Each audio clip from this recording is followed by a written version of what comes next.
Okey, yang ni pula adalah nyah pecutan. So apa benda tu nyah pecutan? Tadi pecutan, sekarang pula nyah pecutan. Nyah pecutan ialah kadar perubahan hal laju, okey, dalam arah yang bertentangan dengan gerakan objek.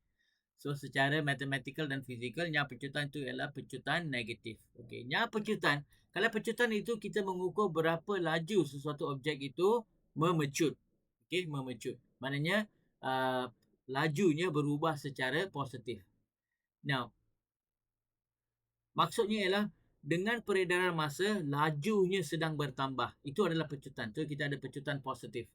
Nah, bila dikatakan nyah pecutan ataupun pecutan negatif, maksudnya adalah sesuatu objek itu sekarang sedang melahan. Lajunya mengurang dengan pertambahan masa. Jadi, dia ada perhubungan negatif. Right? Perhubungan negatif. Masa masih bertambah, tetapi laju mengurang.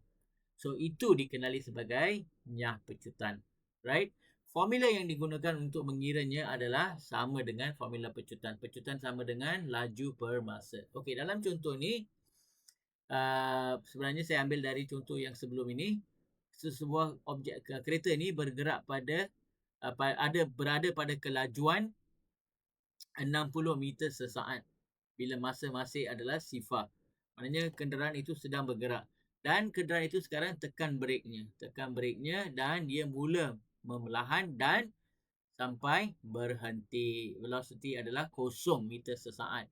Dan masa yang diambil adalah 4 saat. Jadi kita ada perubahan hal laju dan juga kita ada perubahan masa. Maka untuk menentukan yang pecutan ataupun pecutan negatif, kita masukkan, digantikan ke dalam formula. Bila kita bantikan dalam formula, kita akan dapat pecutan ialah negatif 60. Remember, this is dari sifar ini adalah hal lajunya pada akhir uh,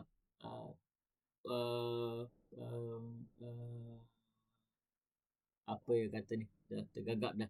Sorry, ia adalah bila laju akhir dia. Laju akhir dia ada sifar kan, kerana dia dah berhenti kan. Apakah hal laju yang pada mula? Pada mula adalah 60. Jadi sebab kita dapat negatif 60. Dan masa beredar secara positif kan, bertambah jadi 4. Jadi bila kita bahagi, kita dapat negatif 15 meter sesaat. Alright. So pecutan, bila kita ungkapkan dalam menggunakan istilah pecutan, kita gunakan tanda negatif. Kalau saya nak nyatakan ini sebagai nyah pecutan, maka saya tidak akan menggunakan tanda negatif. Saya katakan nyah pecutan ialah 15 meter sesaat. Okey. Sebenarnya murid ambil perhatian ni, yang ni ada silap sikit. Yang ni supposed to be negatif 2.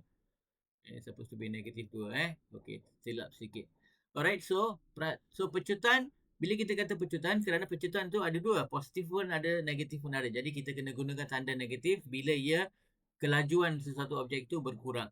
Kalau kita gunakan istilahnya pecutan, itu bermaksud maknanya sesuatu objek itu sedang mengurangkan kelajuannya. Okey, so jadi kita tidak perlu menggunakan nilai negatif. Jadi itu adalah beza, kerana ramai murid yang confused. Kenapa kadang-kadang kita kena gunakan negatif, kadang-kadang tak payah gunakan negatif?